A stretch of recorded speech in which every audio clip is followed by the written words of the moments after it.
देशाचं लक्ष लागून राहिलेल्या सत्ता संघर्षावरील सुनावणी पूर्ण झालेली आहे। आता कोणताही युक्तिवाद होणार नसून थेट निकाल येणार आहे।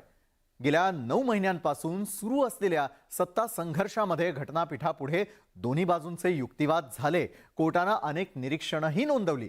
कोर्टाचा निकाल आगामी काळातल्या राजकारणासाठी धडा ठरणार आहे, यात शंकाच नाही।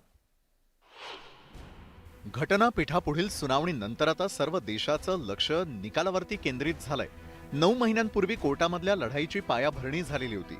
30 जून 2022 रोजी एकनाथ शिंदेंनी मुख्यमंत्री पदाची शपथ घेतली। राज्यातल्या राजकीय लढाईचा शेवट सत्तांतरात झाला। मात्र त्यानंतर सुरू झाली ती कोर्टातली लढाई। आता 9 महिन्यांच्या कोर्टातील लढाईनंतर निकालाची वेळ जवळ आली आहे। सरन्यायाधीश धनंजय चंद्रचूड यांच्या अध्यक्षतेखाली 5 न्यायमूर्तींच्या खंडपीठासमोर प्रकरणाची सुनावणी झाली। दोन्ही गटांचा युक्तिवाद पूर्ण झालाय।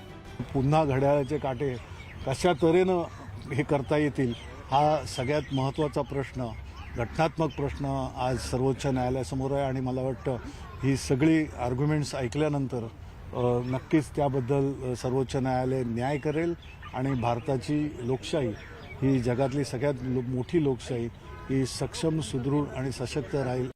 सुनावणी संपलेली आहे। दोन्ही बाजूंना युक्तिवाद झाल्यानंतर मान्य सर्वोच्च न्यायालयात ही सुनावणी संपली। आता ह्या ऑर्डरची म्हणजे जजमेंटची वाट बघणं महत्त्वाचं आहे, कारण की ही ऑर्डर आता रिझर्व्ह झालेली आहे। ती कधी पण येऊ शकते। मान्य सर्वोच्च न्यायालय त्यावर निर्णय घेईल।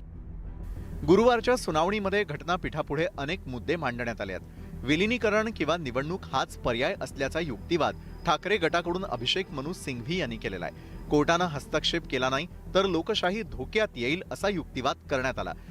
राज्यात आधीसारखी परिस्थिती आणण्याची गरज असल्याचा मुद्दा सिंघवींनी मांडलेला आहे। तुम्हाला आधीसारखी परिस्थिती हवी, पण तुम्ही जर राजीनामा दिला याकडे कोर्टाने लक्ष वेधलं तर राजीनामा हा वेगळा विषय असल्याचं सिंघवींनी सांगितलं।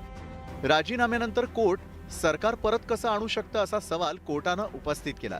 जे बहुमत चाचणीला सामोरे गेले नाहीत त्यांना परत कसं आणणार याकडे कोर्टाने लक्ष वेधलं। तर कुणालाही परत आणायचं नाही, फक्त जैसे थे परिस्थिती करा असा मुद्दा सिंघवींनी उपस्थित केलाय। प्रकरण न्याय प्रविष्ठ असताना राज्यपालांनी बहुमत चाचणी कशी घेतली या मुद्द्याकडे सिंघवींनी कोर्टाचं लक्ष वेधलं। त्यावर बहुमत चाचणीमुळे ठाकरेंनी राजीनामा दिला का असा प्रश्न कोर्टाने उपस्थित केलाय। दुसरीकडे तुषार मेहता यांनी राज्यपालांची बाजू मांडताना एकनाथ शिंदे आणि सहकारी आमदारांनी लिहिलेल्या पत्राचा उल्लेख केला, ज्यात आघाडीतून बाहेर पडण्याचं कारण नमूद केलं। काँग्रेस आणि राष्ट्रवादी सोबत झालेली आघाडी त्यांना नको होती असंही त्यांनी त्यात स्पष्ट केलेलं आहे। एकंदरीतच आता कोर्टाचा येणारा निकाल राजकारणासाठी मैलाचा दगड ठरणार हे नक्की। Bureau report, news 18 Lokmat.